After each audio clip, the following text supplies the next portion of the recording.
Confusion confusion confusion. दोस्तों बहुत ज़्यादा कन्फ्यूजन है। अब सवाल ये है कन्फ्यूजन कहाँ पे चल रही है। तो दोस्तों जैसा कि आपने थंबनेल पढ़ा होगा कि इनकम टैक्स रिटर्न फाइलिंग को लेके बहुत ज़्यादा कन्फ्यूजन है और स्पेशली हम बात करेंगे आज सैलरीड एम्प्लॉय के लिए कि जो एम्प्लॉयमेंट में है, जो सैलरी पाते हैं, उनको किस तरीके से अपनी इनकम टैक्स रिटर्न फाइल करनी है आफ्टर 31 मार्च 2024, यानी कि असेसमेंट ईयर 24-25 के लिए। ठीक है, यानी कि प्रीवियस ईयर 23-24 के लिए। अब यहाँ पे इतना ज़्यादा कन्फ्यूजन है कि भाई नया टैक्स सिस्टम हम फॉलो करें कि पुराना टैक्स सिस्टम फॉलो करें, इसको लेके बहुत सारी कन्फ्यूजन है लोगों के माइंड में और लोग सवाल करते हैं। अब उनको जवाब देना फ़ोन पे इतना आसान नहीं हो पाता कि बहुत आसानी से चीज़ों को नहीं बताया जा सकता, तो इसलिए इस कंटेंट को रिकॉर्ड किया जा रहा है और उम्मीद करता हूं ये आपको बहुत पसंद आएगा। आप एंड तक बने रहिए। तो दोस्तों मेरा नाम राजेश वर्मा है और आज हम बात करेंगे स्पेशली फॉर सैलरीड एम्प्लॉय के लिए कि चाहे वो गवर्नमेंट एम्प्लॉय हैं या प्राइवेट एम्प्लॉय हैं, प्राइवेट कंपनियों में काम कर रहे हैं और वहाँ से ड्रॉ कर रहे हैं सैलरी, तो उनके लिए सबसे बड़ा मुद्दा ये है कि हम ओल्ड टैक्स रेजिम के हिसाब से अपनी इनकम टैक्स रिटर्न फाइल करें या ओल्ड टैक्स रेजिम के हिसाब से अपनी इनकम टैक्स रिटर्न फाइल करें, जो न्यू और ओल्ड दोनों हैं, किससे फाइल करें। यही है मेन कन्फ्यूजन। इसी के ऊपर तो हमें बात करनी है आज। और सबसे बड़ा मुद्दा यहाँ पे ये है कि जो टैक्सेशन सिस्टम है इंडिया में इतना ज़्यादा कॉम्प्लिकेटेड हो गया कि आम जनता की पहुँच से बाहर हो गया है वो। उसी के ऊपर हम 1 बाय 1 करके यहाँ डिस्कस करेंगे ताकि आपकी जो डिफ़िकल्टीज हैं समझने में वो रिमूव हो सकें कुछ हद तक। तो फ्रेंड्स सबसे पहले हम बात करते हैं यहाँ पे दोनों टैक्स रिजिम को पहले थोड़ा सा हम समझने की कोशिश करते हैं।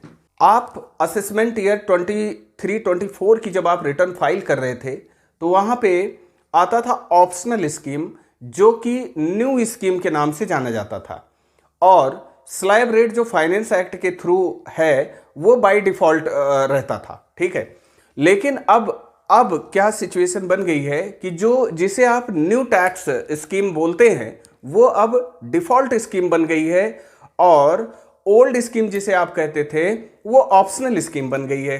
पहला तो क्लैरिटी यहां पे होना चाहिए। ठीक है, तो सबसे पहले हम ऑप्शनल स्कीम की बात कर लेते हैं कि ऑप्शनल स्कीम क्या है। यानी कि फाइनेंस एक्ट द्वारा जो स्लैब रेट लाए गए हैं वो अब ऑप्शनल स्कीम होंगे with effect from assessment year 24-25 के लिए। ठीक है, तो अब यहाँ पे स्लैब रेट का मतलब ये है, जो नॉर्मली सभी जानते हैं कि 2.5 लाख रुपए तक कोई टैक्स नहीं लगता। Depending upon the age 2.5 lakh, 3 lakh और 5 लाख का एक स्लैब दिया गया है, जहाँ पे 60 साल से कम वालों के लिए 2.5 लाख तक कोई टैक्स नहीं, 60 साल से 80 साल से कम वालों के 60 साल से ऊपर 80 साल से कम वालों के लिए 3 लाख तक कोई टैक्स नहीं, 80 ईयर और मोर वालों के लिए जो सुपर सीनियर सिटीजन होते हैं उनको 5 लाख रुपए तक की रिबेट दी गई है, जहाँ पे कोई टैक्स नहीं लगता। ठीक है, उसके बाद जो है 87A में उनको रिबेट दिया गया है अगर आपकी ग्रॉस टोटल इनकम है वो आपकी अगर 5 लाख रुपए से एक्सीड नहीं करती है तो आप 87A में 12,500 की रिबेट और पाते हैं। ठीक है, ये तो है जो ओल्ड स्कीम जिसे आप कहते हैं, जो अब ऑप्शनल स्कीम ये बन गया है। और फ्रेंड्स जब कोई भी सैलरीड एम्प्लॉय इस ऑप्शन के तहत, यानी कि ओल्ड स्कीम जिसे आप कहते थे, जो अब ऑप्शनल हो गया है, इसके तहत जब कोई एम्प्लॉय अपनी रिटर्न फाइल करता था, कोई टैक्स पेयर अपनी रिटर्न फाइल करता था, तो उसमें क्या करते थे, वो सैलरी की पूरी इनकम लेते थे, हाउस प्रॉपर्टी में अगर कोई इनकम है उसे लेते थे और इंटरेस्ट का डिडक्शन माइनस करते थे। ठीक है, और आगे के जो डिडक्शंस हैं, 80C का डिडक्शन है, 80D का डिडक्शन है और बहुत सारे डिडक्शन हैं, उसको वो क्लेम करते थे अपनी इनकम टैक्स रिटर्न में। इस तरीके से फाइनली वो उनका जो नेट टैक्स बन के आता था, अगर रिबेट के लिए एलिजिबल है तो उसको एडजस्ट करने के बाद जो बनता था वो उनको टैक्स पेमेंट करना पड़ता था। तो फ्रेंड्स यहाँ पे अब जो न्यू स्कीम है, यानी कि अब जिसे हम डिफ़ॉल्ट स्कीम कहते हैं, उस डिफ़ॉल्ट स्कीम के तहत क्या क्या फ़ायदे आपको होंगे, क्या क्या नुकसान आपको होंगे, उसके ऊपर हम बात करेंगे। तो अब ये जो बाय डिफ़ॉल्ट स्कीम है जिसे कंसेशनल टैक्स स्कीम भी बोलते हैं, कंसेशनल टैक्स रेट, या आपकी भाषा में अगर हम बात करें तो जिसे न्यू टैक्स स्कीम बोलते हैं, न्यू टैक्स रेट, ठीक है, जिसे आप न्यू रेट बोलते हैं। अब वो बाय डिफॉल्ट स्कीम हो गया है, ठीक है, उसी को कंसेशनल रेट ऑफ टैक्स भी बोलते हैं। तो यहां पे 3 लाख रुपए तक कोई टैक्स देने की आवश्यकता नहीं है। आपको मैं स्लैब बता देता हूं, 3 लाख रुपए तक कोई भी टैक्स देने की आवश्यकता नहीं है। 3 लाख से 6 लाख तक 5% आपको टैक्स पेमेंट करेंगे, 6 लाख से 9 लाख 10% आप टैक्स पे करेंगे, और 9 लाख से 12 लाख तक आप 15% टैक्स पे करेंगे, 12 लाख से 15 लाख 20%, और 15 लाख से ऊपर अगर आपकी इनकम होती है तो आप 30% उस पे टैक्स पेमेंट करेंगे। तो ये हो गया टैक्स रेट, जो कि अब बाय डिफॉल्ट स्कीम में ये चलेगा, ये रेट, ठीक है। अब यहां पे मेन मुद्दा ये है कि भाई अगर न्यू टैक्स रेजिम में हम जाते हैं, यानी कि बाय डिफॉल्ट स्कीम में जाते हैं, यानी कि दूसरी भाषा में हम कहें कंसेशनल रेट ऑफ टैक्स में जाते हैं, तो क्या नुकसान है हमें। सबसे पहले हम नुकसान की बात करते हैं। तो आइए जरा 1 बाय 1 नुकसान की पहले बात कर लेते हैं। आपको कौन कौन से डिडक्शन अलाउ नहीं किए जाएंगे उस पर सबसे पहले हम लोग बात करते हैं, यानी कि न्यू टैक्स स्कीम में आपको कौन कौन सी डिडक्शन अलाउ नहीं होंगी उसके ऊपर हम बात करेंगे। जो डिडक्शन आप नॉर्मली ओल्ड स्कीम में लेते थे वो डिडक्शन कुछ ऐसी हैं जो आप न्यू स्कीम में नहीं ले पाओगे। तो जब भी आप अपनी रिटर्न आप फाइल करें तो इसको मद्देनजर रखते हुए आप फाइल करेंगे, यानी कि कंपेयर करने के बाद ही आप अपनी रिटर्न को फाइल करें, जो भी आईटीआर आपको फाइल करनी है, ठीक है। तो आइए जरा पहले देखते हैं कौन कौन से बेनिफिट्स आपको, यानी कि डिडक्शन आपको नहीं मिलेंगे न्यू टैक्स स्कीम के तहत। तो माय डियर फ्रेंड्स, अब हम बात करते हैं यहाँ पे कि कौन कौन से डिडक्शन या एग्जम्पशन आपको अलाउ नहीं होंगे अगर आप बाय डिफॉल्ट स्कीम में आते हैं, डिफॉल्ट स्कीम में आते हैं, यानी कि न्यू टैक्स रेजिम में अगर आप अपनी इनकम टैक्स रिटर्न फाइल करते हैं। तो पहला तो ये है कि लीव ट्रेवल कंसेशन का एग्जम्पशन आपको नहीं मिलेगा। दूसरा है हाउस रेंट अलाउंस का एग्जम्पशन आपको नहीं मिलेगा, एग्जम्पशन या डिडक्शन जो भी आप कह सकते हैं, हालांकि हाउस रेंट अलाउंस में एग्जम्पशन का रोल आता है। आगे बात है डेली अलाउंसेस और कंस्टिट्यूएंसी अलाउंस, जो एमपी एमएलए वाला अलाउंसेस है वो उनको डिडक्शन नहीं मिलेगा। एंटरटेनमेंट अलाउंस, आपको यहाँ पे एंटरटेनमेंट अलाउंस का डिडक्शन नहीं मिलेगा। आपको जो है प्रोफेशनल टैक्स का डिडक्शन यहाँ पे नहीं अलाउ किया जाएगा। तो इतनी डिडक्शन आप जो है क्लेम नहीं कर पाएंगे, स्पेशली सैलरीड एम्प्लॉय की हम बात कर रहे हैं यहाँ पे, ठीक है। अब सवाल ये है कि न्यू टैक्स रेजिम में अगर हम आते हैं, यानी कि डिफॉल्ट स्कीम के तहत अगर अपनी इनकम टैक्स रिटर्न हम फाइल करते हैं, तो कौन कौन सी डिडक्शन है भैया जो दी जाएंगी, ये कंफर्म करिए आप। तो यहाँ मैं बता दूं, जो सैलरीड एम्प्लॉय हैं केवल 2 डिडक्शन उनको अलाउ किया जाएगा।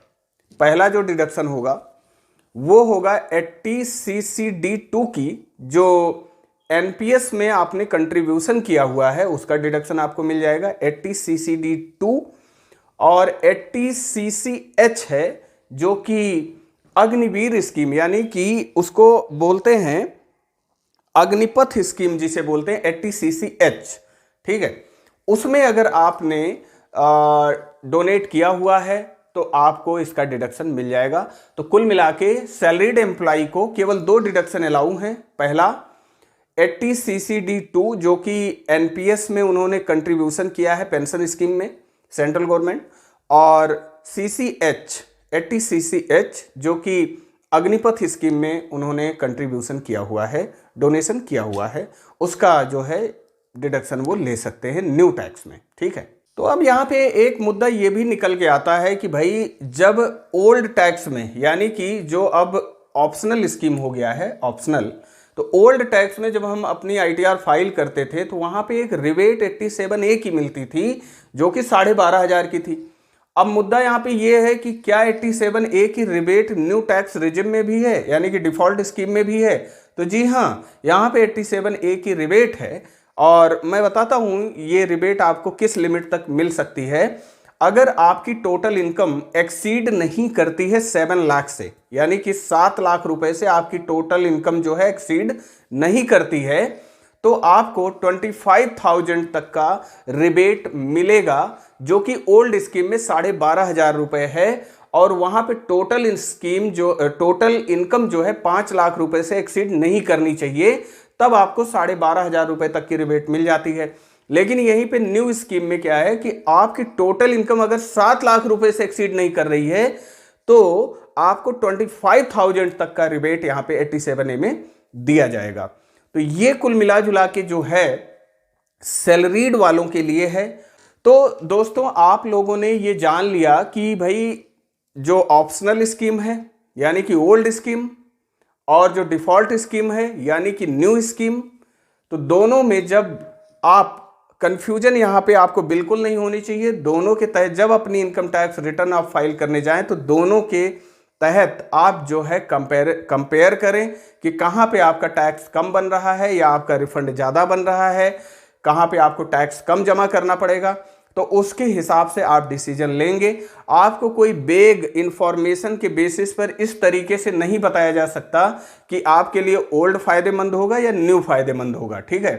तो आपकी जो सिचुएशन है, अर्निंग कैपेसिटी क्या है, आपके जो इन्वेस्टमेंट्स हैं उनको मद्देनजर रखते हुए ये डिसीजन आपको लेना पड़ेगा वहां पे, ठीक है। तो अब इसके लिए हो सकता है आपसे प्रोफेशनल्स थोड़ा सा ज़्यादा फीस भी चार्ज करें जिनसे आप अपनी इनकम टैक्स रिटर्न फाइल करवाते हैं, क्योंकि उनकी वर्किंग बढ़ जाएगी, उनका काम बढ़ जाएगा, काफ़ी हद तक उनका काम बढ़ेगा यहाँ पे। और कंफ्यूज होने की बिल्कुल ज़रूरत नहीं है। यहाँ पे आप टैक्स प्रोफेशनल्स की हेल्प लीजिए, उनकी मदद लीजिए, उनसे आप बात करिए, उनसे समझिए और ध्यान रखिए फ्री कंसल्टेंसी बिल्कुल मत लेना। Thank you very much. उम्मीद करता हूँ ये कंटेंट आपको अच्छा लगा होगा। अच्छा लगे तो आप आगे तक बढ़ाइए, अपने दोस्तों तक उनको अवेयर करिए।